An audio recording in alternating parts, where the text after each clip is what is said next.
Mon titre ce matin, c'est « Maman fait face à la vie avec sa grâce ». Alors, bonne fête à toutes les mamans qui sont ici. Je vous aime, soyez bénis. Êtes-vous prêtes pour le message? Amen. Maman fait face à la vie avec sa grâce. Seigneur, je te remercie, je te bénis pour cette belle journée de la fête des mères. Je te remercie pour chaque maman qui sont ici.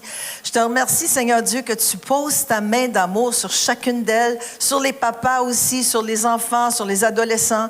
Merci pour cette belle église, Seigneur, sur ces gens qui sont réunis ici ce matin pour entendre ta parole. Et tout le monde dit Amen. Et le verset que j'ai choisi ce matin dans Jacques 1, au verset 17.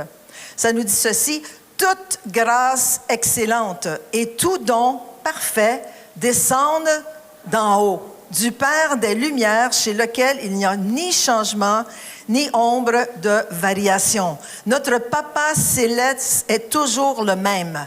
Il est toujours le même, il n'y a aucune ombre de variation en lui. Alors, toute grâce excellente descend d'en haut. Le mot grâce dans le grec veut dire ceci, dosis, ça veut dire don, ce qui est donné, le cadeau d'un souverain, ce que Dieu confère en tant que possesseur de toutes choses. Croyez-vous qu'il veut nous donner sa grâce? Oui, et c'est gratuit, c'est un cadeau gratuit qu'il fait aux mamans, aux papas, aux enfants, à tous ceux qui le désirent. Alors, c'est vraiment intéressant de savoir que sa faveur, sa grâce est sur nous. Et cette puissance, nous la recevons avec foi. Parce que quelquefois, on ne le sent pas, mais on sait que sa faveur est sur nous, que sa grâce est sur nous, qu'on peut faire face à la journée avec sa grâce sur chacun de nous. Alors, Dieu nous donne une grâce spéciale pour chaque jour et pour chaque situation que nous rencontrons dans la vie. Et un conseil avant de vous lever le matin, mesdames, si vous avez un ou deux enfants, un mari, pas deux maris, mais un mari, on va vous dire ceci, on peut prier comme ceci. « Par moi-même, Seigneur, je ne peux rien faire. » Êtes-vous d'accord avec ça? « Mais je reçois ta grâce, cette puissance, cette faveur, ce cadeau gratuit par la foi. » J'ai besoin de ta grâce aujourd'hui. Seigneur, merci de me l'accorder. Merci de me donner ce cadeau et cette faveur. Un secret de vivre une journée à la fois. Jésus nous l'a donné, ce secret, dans Jean 6, au verset 34. Il a dit ceci: « Ne vous inquiétez donc pas du lendemain. » Pourquoi? Car le lendemain aura soin de lui-même. Alors, quand tu te lèves le matin, pense pas demain. Pense aujourd'hui. Aujourd'hui, je reçois ta faveur. Aujourd'hui, je reçois ce cadeau gratuit. Demain va s'occuper de lui-même. À chaque jour, quoi? Suffit sa peine.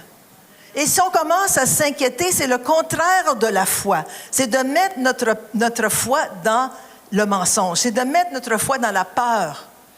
Puis moi, je ne veux pas mettre ma foi dans la peur. Je veux mettre ma foi dans le Seigneur, dans la parole de Dieu. Amen? Amen. Demain, c'est un autre jour. Oui, mais pasteur, tu ne comprends pas. Demain, j'ai une entrevue pour un travail. Et vis ta journée aujourd'hui. Demande la grâce pour aujourd'hui. Seigneur, tu t'occupes de demain. Seigneur, tu me donnes la grâce demain pour ce qui va se passer demain. On vit pour aujourd'hui. Combien sont levés ce matin et disent « J'ai hâte d'aller à l'église. » C'est pasteur Louise qui prêche. Matthieu 6, 34, dans la parole vivante, ça dit « Donc, ne vous faites pas de soucis pour demain. Demain se fera du souci pour lui-même.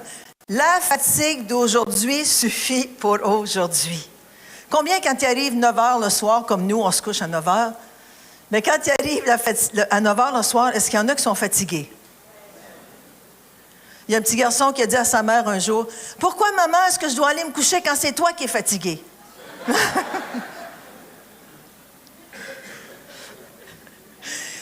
Les enfants, 7h30, mes enfants étaient couchés à 7h30 depuis l'âge de 6 mois jusqu'à l'âge de 15 ans. Non. Puis je crois que pasteur Vanessa, c'est la même chose. Ses enfants ont été couchés à 7h30 jusqu'à l'âge de Salomé, 14 ans. Regarde. Alors, juste un petit rappel, le Saint-Esprit nous renouvelle à tous les jours.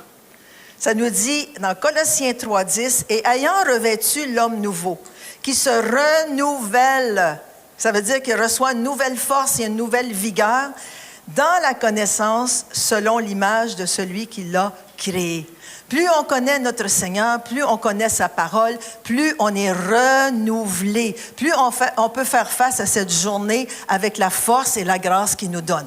Gloire à Dieu. Dans 2 Corinthiens, ça nous dit que l'homme intérieur se renouvelle de jour en jour. Le Seigneur veut nous remplir. Dans Romains 15,13, ça nous dit que le Dieu de l'espérance nous remplisse de toute joie, de toute paix dans la foi, pour que nous abondions en espérance. Comment? Par la puissance du Saint-Esprit. Qui est-ce qui nous donne cette joie? Qui est-ce qui nous donne cette paix? C'est le Saint-Esprit. C'est la puissance, le dynamisme du Saint-Esprit qui vient sur nous et on le reçoit dans la foi. Des fois, on ne le sent pas. Hein? On ne sent pas toujours de se lever puis faire à déjeuner. Mais la puissance de Dieu est là pour nous aider à faire ce que nous avons à faire. Quelques points. La maman fait face à la vie avec sa grâce. Elle est un modèle. Écoutez bien ceci. Elle se lève tôt et organise sa maison. Est-ce qu'on peut dire oui? Oui. 3 personnes se lèvent tôt et organisent leur maison. Non. Elle se lève tôt et organise sa maison. Oui. C'est une femme de confiance. Elle est là quand on a besoin d'elle. Elle est stable. Amen. Elle voit aux besoins de son mari et de ses enfants. Elle travaille d'une main joyeuse, en écoutant de la louange et en passant la balayeuse dans les escaliers. Amen! Je me souviens qu'à un moment donné, avant d'avoir un lave-vaisselle, je n'aimais pas faire la vaisselle. Alors, j'avais composé un chant. J'étais chrétienne à l'époque. Là, j'avais composé un chant. La vaisselle, toujours la vaisselle, la vaisselle, la vaisselle. J'aime pas la vaisselle. Là, mon mari me regarde et dit, écoute, change ton chant. Là, j'ai rajouté, Seigneur, j'aime la vaisselle, j'aime la vaisselle. Seigneur, j'aime la vaisselle. Puis c'était plus facile à faire la vaisselle parce que je les faisais avec un esprit de louange. Vous changez les couches? Merci, Seigneur, pour les couches de mon bébé. Merci. Elle fait à manger, la maman. 50 ans de mariage, savez-vous combien de repas qu'elle peut avoir fait? 54 750 repas. Bravo. Papa, combien de repas? 1000, 1200. Qu'est-ce qu'il fait comme repas? Des hot dogs. Alors, vous avez mangé au moins 1200 hot dogs. Ça, c'est si vous n'êtes pas allé au Costco. Vous les mangez pour 1,5 pièce. Avec une liqueur, il ne faut pas oublier. La maman prend du temps dans la parole de Dieu et la prière à tous les jours pour savoir comment gérer sa maison et élever ses enfants. Ça fait 50 ans, ça va faire 50 ans au mois de novembre que j'ai donné ma vie à Jésus, que je suis née de nouveau. 50 ans! Alors, dans 50 ans de vie chrétienne, ça fait au moins 25 à 30 ans que je lis la parole de Dieu d'un couvert à l'autre. J'ai lu la parole de Dieu au moins 25 ou 30 ans, la parole. Pourquoi? Parce que j'ai un bon programme de lecture. Je vous encourage, ceux qui n'ont jamais lu la Bible d'un couvert à l'autre, prenez un bon programme de lecture. Il y en a un justement pour l'Église Le Centre. Amen. La maman est revêtue de force et de gloire et elle se rit de l'avenir. La maman qui fait face à la vie avec sa grâce, deuxième point, elle marche selon l'Esprit. Ça veut dire qu'elle regarde au-delà des circonstances et elle se laisse guider par le Saint-Esprit dans tout ce qu'elle a rapport à faire dans une journée. Galates 5, 25, si nous vivons par l'Esprit, qu'est-ce qu'on fait? Marchons aussi selon l'Esprit. 2 Corinthiens 5, 7, car nous marchons, on peut le dire ensemble, par la foi et non par la vue. Alors, marcher dans la foi signifie que l'on marche en faisant confiance à Dieu et à ses promesses et non à ce que nous voyons de nos yeux. Puis vous savez qu'en 2025, si on commence à regarder ce qui se passe autour de nous, sans avoir la foi, on peut vraiment être découragé. Parce qu'on se trouve dans les derniers temps.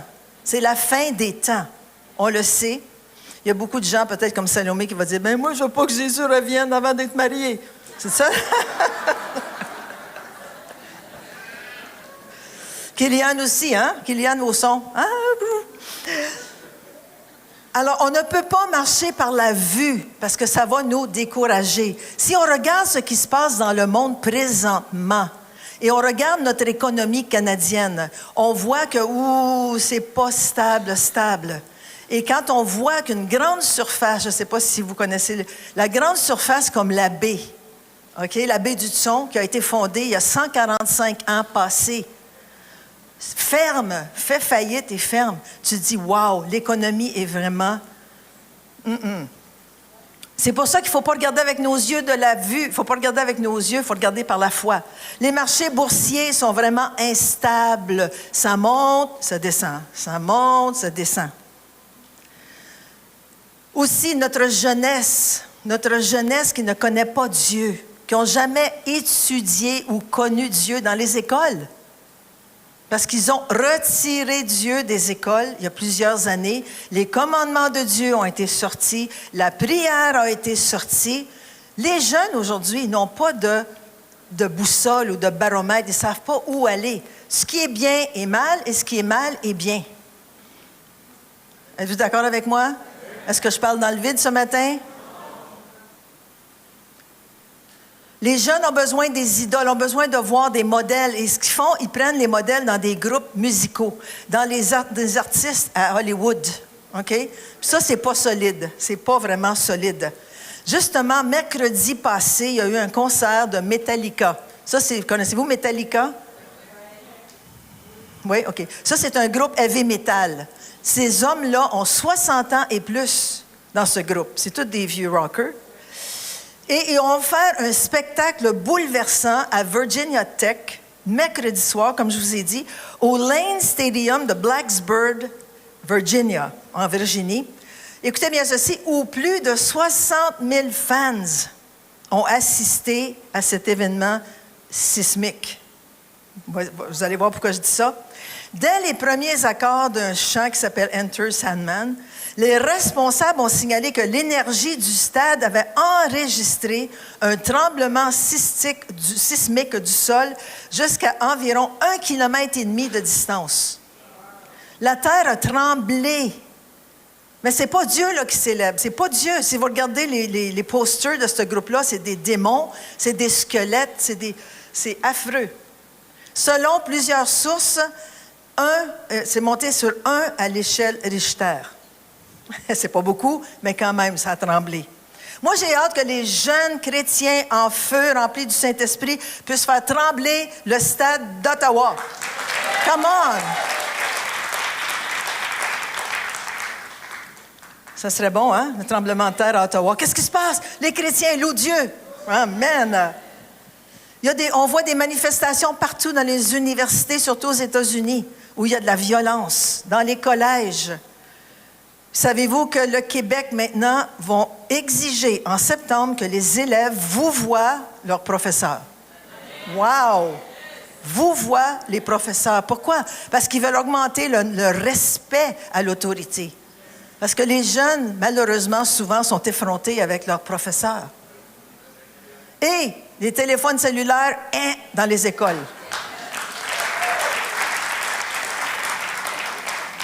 Mais savez-vous que vendredi matin, les jeunes du primaire et les jeunes du secondaire, devant les écoles au Québec, ont manifesté avec des petites pancartes en carton. Ça, c'est de la rébellion à l'autorité. C'est là qu'on est rendu. Moi, en 1960, j'avais peut-être 12 ou 13 ans, j'allais dans une école de filles. Toutes des filles, pas de garçons. Les garçons allaient dans une autre école, puis on attendait qu'ils sortent le soir. Ouh, les gars arrivent. Puis, nos professeurs, c'était des religieuses, les sœurs de... les sœurs, en tout cas, de la sagesse. Les sœurs de la sagesse. Et Ma professeure, c'était une sœur qui s'appelait Sœur Maria. Je ne sais pas si c'était Maria Gorotti ou Maria. En tout cas, c'était Maria. Puis Maria n'était pas vraiment gentille. C'était une femme qui était très autoritaire, n'ayant pas de mari ni d'enfant. Elle nous a traités comme ses propres enfants, avec la baguette. Puis un jour, après la récréation, j'ai dit, j'avais peut-être 12 ou 13 ans, j'étais un peu leader dans ce temps-là.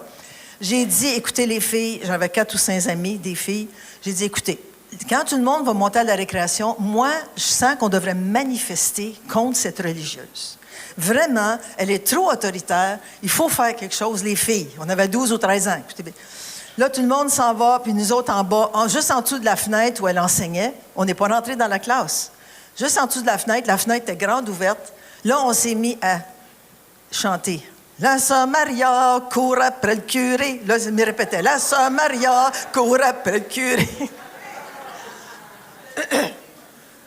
Là, on a manifesté pour à peu près 5 minutes. Puis là, la sœur Bernadette est descendue avec sa baguette. Elle nous a fait rentrer dans son bureau et ils ont appelé nos parents. Et nos parents sont venus nous chercher avec la baguette. Alors, là, ce soir-là, on n'a pas vu aucun garçon passer. Parce qu'on était chez nous. Mais il faut comprendre que l'esprit est déchaîné. L'esprit est déchaîné. 1 Pierre 5, 9 nous dit ceci dans le français courant. « Soyez bien éveillés, lucides. Pourquoi? Car votre ennemi, le diable, rôde comme un lion rugissant, cherchant quelqu'un à dévorer. » Qu'est-ce qu'il veut dévorer aujourd'hui? Pas ceux qui appartiennent à son royaume. Il veut dévorer ceux qui appartiennent au royaume de Dieu. Il veut dévorer vos propres enfants. Est-ce qu'on va les laisser faire? Est-ce qu'on va le laisser faire? Non. Est-ce qu'il y a des mères dans la place? Est-ce qu'on va le laisser faire? Non. Bon, parlez-moi de ça.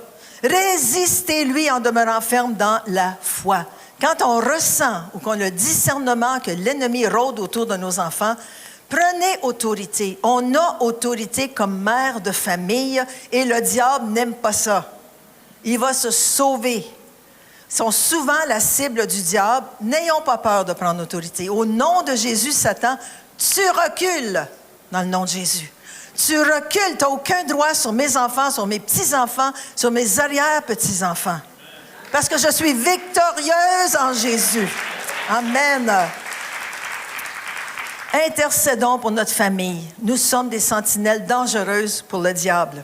Quand vous avez un problème, maman, papa, famille, regardez ce que Paul nous dit. Paul n'a jamais eu d'enfant, mais il connaissait beaucoup de gens qui avaient des enfants. Philippiens 4, verset 6, ça nous dit ceci. « Ne vous inquiétez de rien. » Est-ce qu'il a dit « Inquiétez-vous de quelques petites choses? » Non. Ne vous inquiétez de rien. Mais, en toute chose, faites connaître vos besoins à Dieu. Faites connaître vos besoins, premièrement, à Dieu, par des prières et des supplications, avec des actions de grâce. Après qu'on a prié, après qu'on a supplié, commencez à le remercier pour la réponse. Passez pas votre journée à pleurer, à crier, à vous lamenter, à vous rouler par terre. Non, vous demandez, vous suppliez, ensuite vous remerciez. Et la paix de Dieu, on lit ensemble, qui surpasse toute intelligence, gardera vos cœurs et vos pensées en Jésus-Christ. Quand vous ne savez plus quoi faire, priez en langue. S'il y en a qui n'ont pas le don des langues ce matin, je vous invite, on va prier pour vous. Vous allez avoir le don des langues. C'est une arme puissante contre l'ennemi. Le Saint-Esprit intercède en notre faveur et va nous donner la solution. La solution. Puis la maman qui fait face à la vie avec sa grâce ne panique pas. Ne panique pas. Dernièrement, on était en avion et j'ai eu une crise de panique. Je sais ce que c'est panique. Mon mari dit « Louise, calme-toi. »« Chut, Louise, calme-toi. » Non.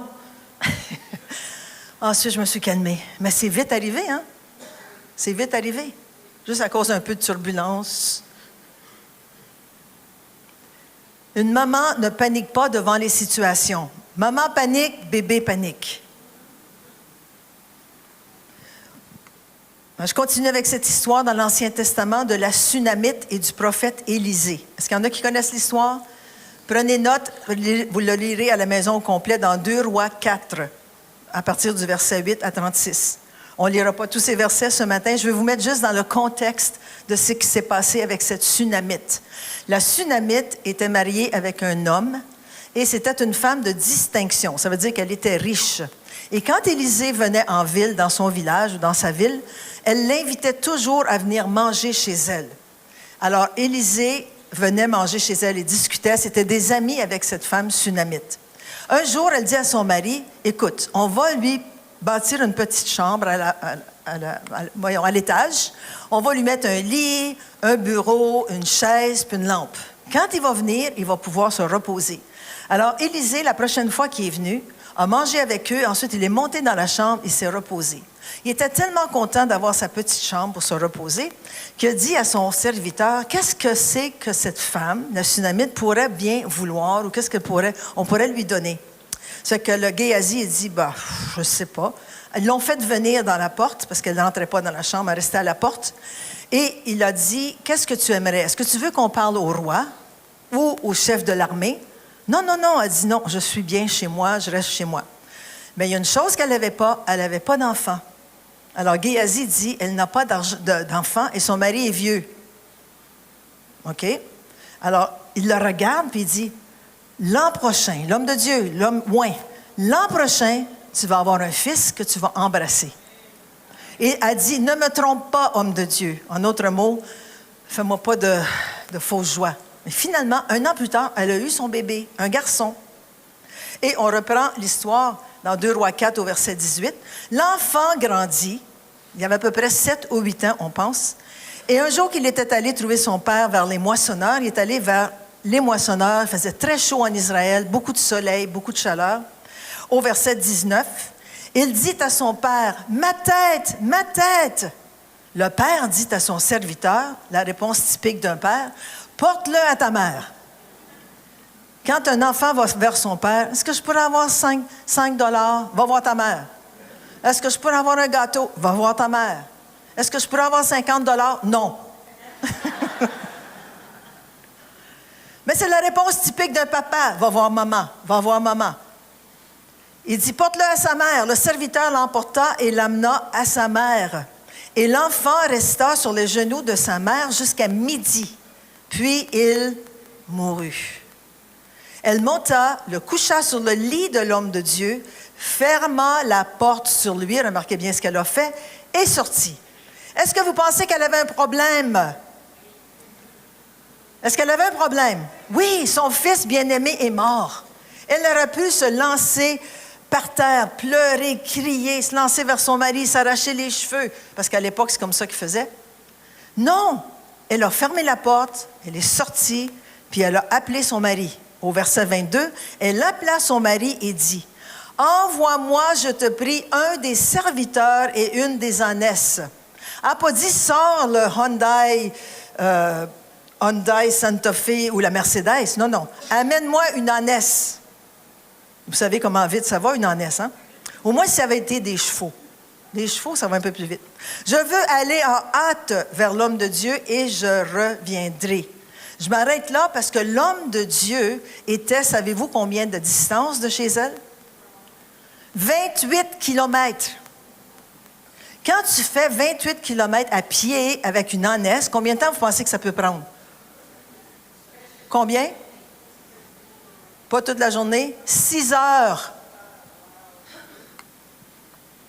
6 heures aller, 6 heures revenir, ça fait 12 heures. Est-ce qu'ils sont revenus la même journée? Elle est partie vers 1 heure de l'après-midi? Peut-être pas, peut-être que oui. Mais ça faisait au moins 12 heures, à 14 heures, à 15 heures que cet enfant-là était mort sur le lit de l'homme de Dieu. Est-ce que vous vous seriez couché sur lui après 15 heures qu'il est mort? Vous allez voir que c'est ça qu'il a fait.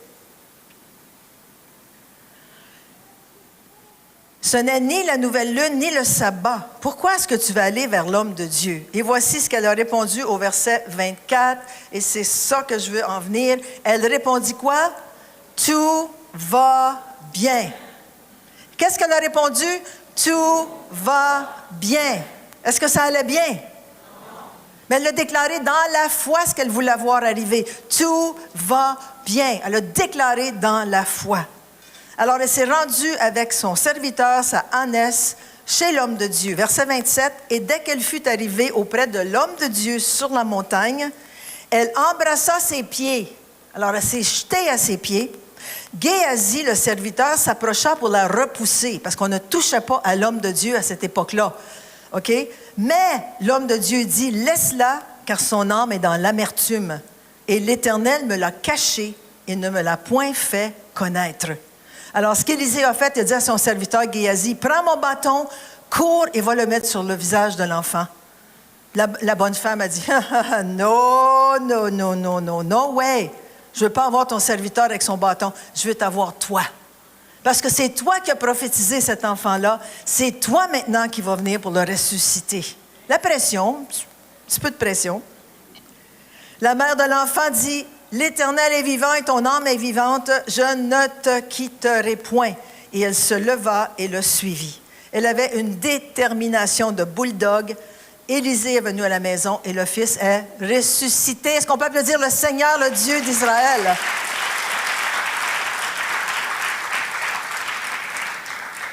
Dans Hébreux 11, 35, ça dit « Des femmes ont cru en Dieu, alors elles ont retrouvé leur mort parce que ceux-ci sont revenus à la vie. » Alors, au lieu de paniquer quand vous avez un problème qui ne se règle pas humainement, déposez-le aux pieds du Seigneur, fermez la porte, retournez-vous et allez vers celui qui est loin et dites, « Seigneur, moi je ne comprends pas ce qui se passe, j'ai un problème, je me retire, je me ferme la porte, toi tu vas le régler.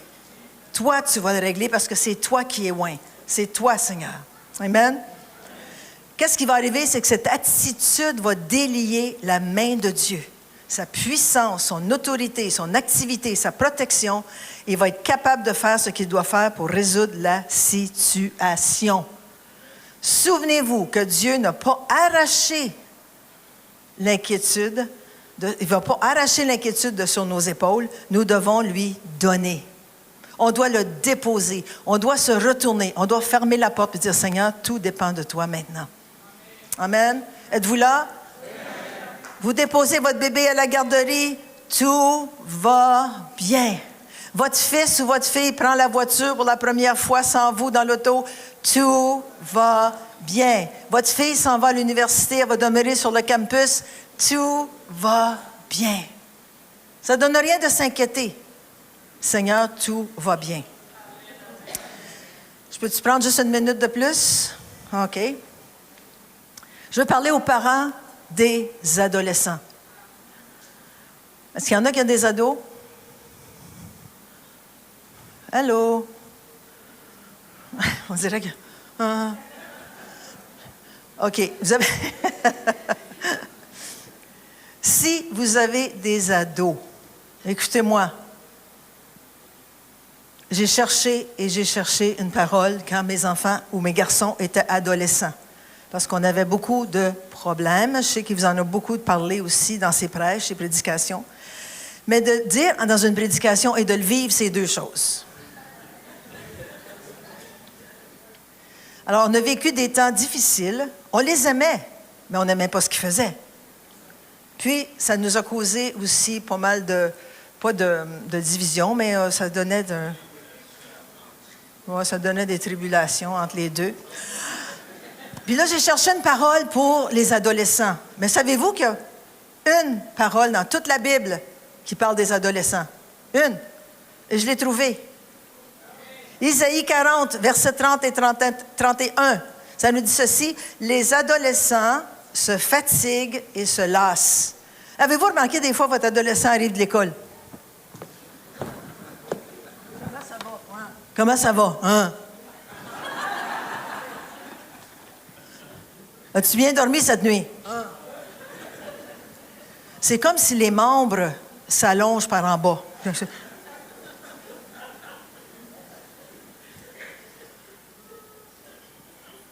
Est-ce qu'il y en a qui ont eu des adolescents?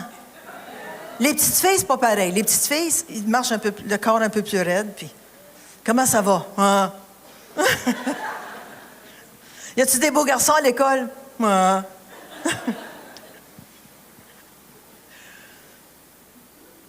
Mais je ne sais pas, les adolescents se fatiguent et se lassent. Pourtant, ils ne font rien. Mais je pense que c'est les hormones. Les hormones changent, alors ça affecte le caractère, ça affecte la tenue, ça affecte le langage. À l'école, ils parlent avec leurs amis. Ils arrivent à la maison. Ouais. Est-ce que je dis la vérité ici? Bon, encouragez-moi ce matin, comment?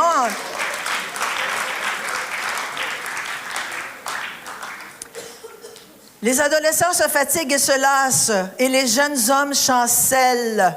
Mais, j'aime les mettre dans la parole de Dieu. Qui sont ceux? Les adolescents, qui se confient en l'Éternel, renouvellent leur force. C'est un changement qui arrive plus rapidement, le mot « force » ici, ou « renouvelle ». Ils prennent le vol comme les aigles, ils courent et ne se lassent point, ils marchent et ne se fatiguent point. C'est là que tu sais que ton fils a donné sa vie au Seigneur Jésus-Christ de façon sérieuse. Quand Matthieu et François ont accepté le Seigneur Jésus-Christ comme Seigneur et Sauveur, la vie a changé. La vie a changé. On est parti en Europe avec eux, on les a emmenés, on a essayé de faire tout pour qu'ils viennent avec nous. Il y avait quoi, 16, 17, 17, 18? 16, 17. Puis là, pour les amener en Europe, parce que là, eux voulaient rester aux États-Unis à l'époque, puis ils travaillaient au McDo. McDo, c'est pas tellement payant dans ces années-là, puis ça fait longtemps, hein? Parce que tu commences à être vintage, je sais pas bien. Alors, dans ces années-là, ça payait 5 $ de l'heure. Aujourd'hui, on mourrait de faim avec 5 $ de l'heure. Mais on leur a dit, écoutez, on vous amène en Europe et vous allez venir attraper les gens qui tombent. Parce que dans les réveils, on faisait venir les gens en avant, puis beaucoup de gens tombaient dans l'esprit. Alors, eux, leur travail, c'était d'attraper les gens qui tombent dans l'esprit. Ils n'étaient pas encore chrétiens, là. 5 $ de l'heure. Ah, les yeux se sont ouverts. Est-ce que tu viens? Ouais. Juste avant de partir, Dieu soit loué, alléluia, son père prêche à Montréal dans une église et c'était le temps du réveil. Alors, beaucoup de gens tombaient, ça riait, ça pleurait, en tout cas. Tout ça pour dire que Matthieu et François étaient assis en arrière de l'assemblée, un petit peu, oh, comment ça va? Bah. Mon mari fait l'appel au salut. Moi, on est habitués, les gens s'avancent, merci Seigneur, alléluia. Tout à coup, je vois mes deux grands, parce qu'ils sont grands. Hein? Mon autre fils est presque aussi grand que Matthieu. Les deux se lèvent. Moi, j'ai dit, bah, ils s'en viennent attraper les gens. Non! Non! Ils se sont avancés pour accepter le Seigneur Jésus-Christ comme Seigneur et Sauveur. Wouh! Alors, toutes ces années qu'on a dit Seigneur, on pleurait le soir, on était à genoux, mon mari et moi, à la porte, ça cognait, c'était les policiers qui arrivaient avec eux en arrière d'eux. Oh, j'ai dit Seigneur, c'est pas possible. Quand ils sont avancés pour accepter le Seigneur Jésus, moi, je ne le croyais pas, ni mon mari. Oh, il dit, je le crois pas. J'ai dit, moi non plus. Oh, mes femmes de foi! Je le crois pas, non. Donc, finalement, les deux s'avancent, puis ils lèvent leurs mains. Je dis, oh boy, ils ont levé leurs mains, alléluia! Ils ont fait la prière de repentance, puis tout ça. Je disais, penses-tu que c'est vrai? Puis on se posait des questions, mon ami. Donc, finalement, ils viennent avec nous en Europe, 5 $ de l'heure. Écoute, on manque pas ça, là, pour attraper les gens. C'est que là, on commence à faire le ministère là-bas. Puis, il commence à attraper les gens. Puis, on voyait qu'il y avait des changements. Matthieu avait pris sa Bible, puis commençait à lire sa Bible en cachette pour commencer. Mais moi, les mères, vous savez comme ce que c'est. Là, t'as le nez long, hein? Puis, j'ai vu qu'ils lisaient leur Bible. Les deux. Puis, lui, c'était le leader. Hein? Ça fait que si lui faisait quelque chose, l'autre suivait. Si un volait une caisse de coke, l'autre volait l'autre. Alors, les deux ont remis leur vie au Seigneur, ont commencé à lire leur Bible, ont commencé à attraper les gens dans les réunions. On avait des réunions 6 soirs par semaine. Écoute, là, C'est beaucoup de travail à 5 piastres de l'heure. Puis là, ils calculaient leurs heures, hein? Fait que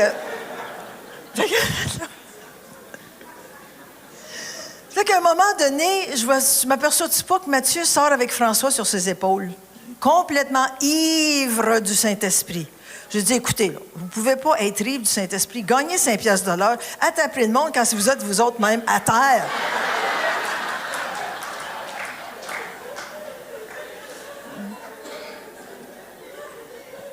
Ça fait que finalement, tout ce qu'on a semé avec larmes, on l'a récolté en portant nos gerbes avec joie.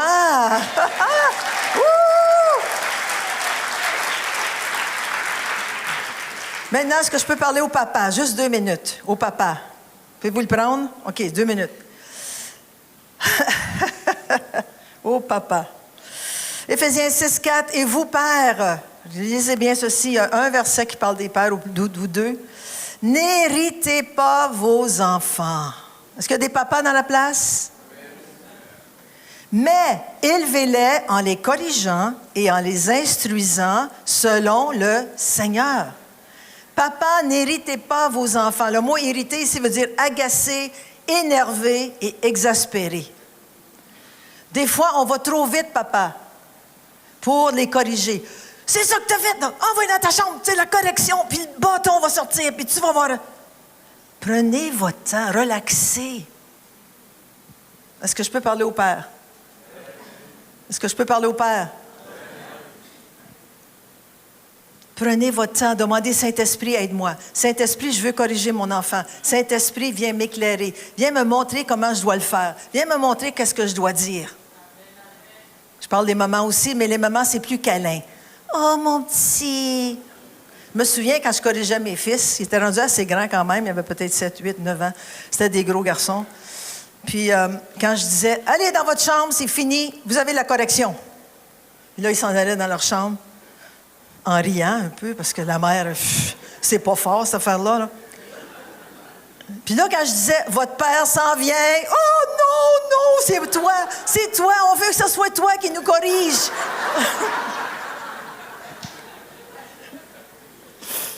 Est-ce que c'est vrai, ce que je dis? Oui. Puis là, je les tapais, là, pas fort, là, je les tapais. Puis là, ils faisaient semblant de pleurer. Oh, ça fait mal! J'ai dit, yeah, right, ça fait mal. Puis, on avait une belle petite chaussette en plastique, là. Tu sais, les petites chaussettes, on prenait ça, là, puis chang! Ils l'ont caché, la chaussette, on voulait leur donner quand ils se mariaient, puis ils l'ont caché. Mais attendez le bon moment, ça va passer. Et quand vous allez pour les corriger, les reprendre, parler avec eux, encouragez-les dans le Seigneur. Amen. L'éducation des enfants requiert sagesse, amour et engagement. Maman, donnez la chance à papa, même si vous croyez qu'il n'a pas le tour. Oh, c'est silencieux dans cette église anglicane.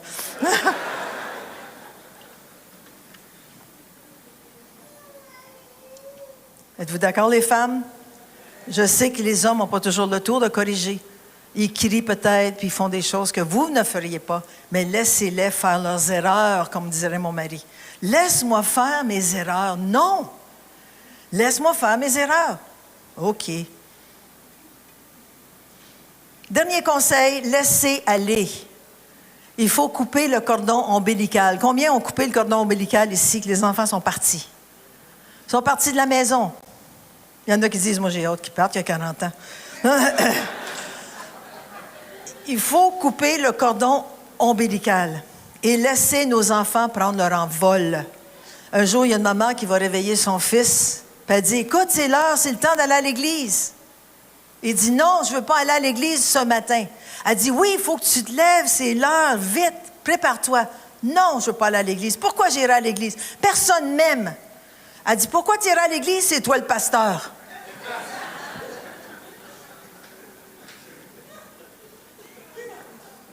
C'est pas le cas ici. Mais il faut laisser aller nos enfants. Il faut vraiment qu'ils prennent leur propre envol. Même si vous dites, oui, mais moi, je ne suis pas le Seigneur. Continuez à prier. Continuez à déclarer. Continuez à dire, Seigneur, moi, je vois dans la foi. Je marche par-dessus tout ce que je vois avec mes yeux. Amen. Alléluia.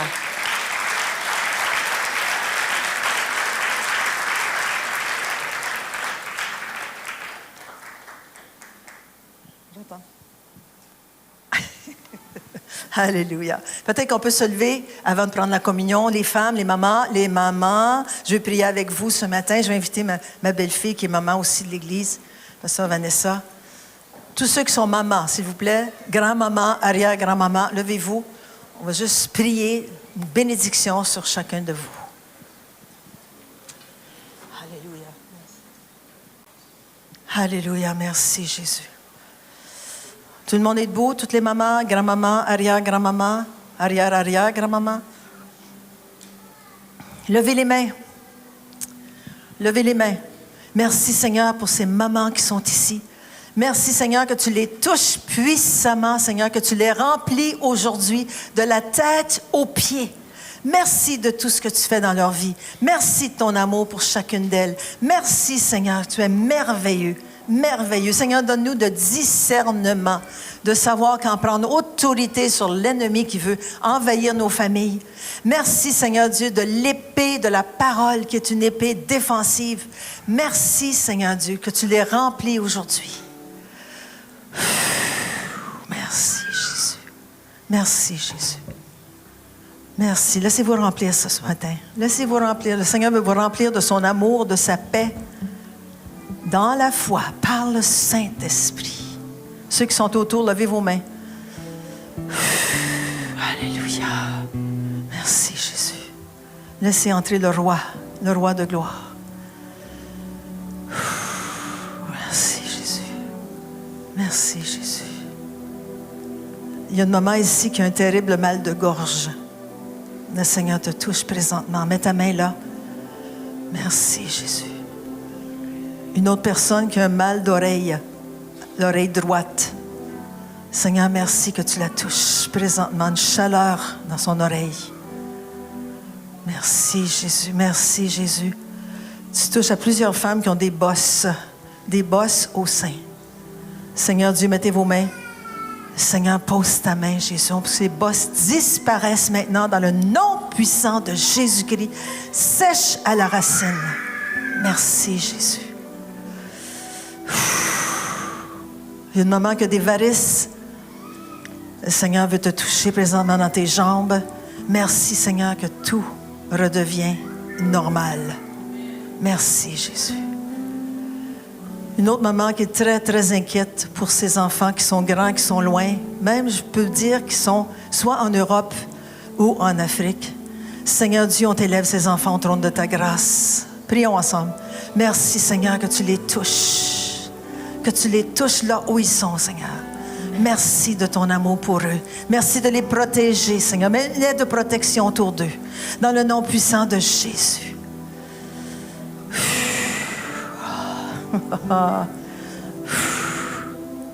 Alléluia. Merci, Jésus.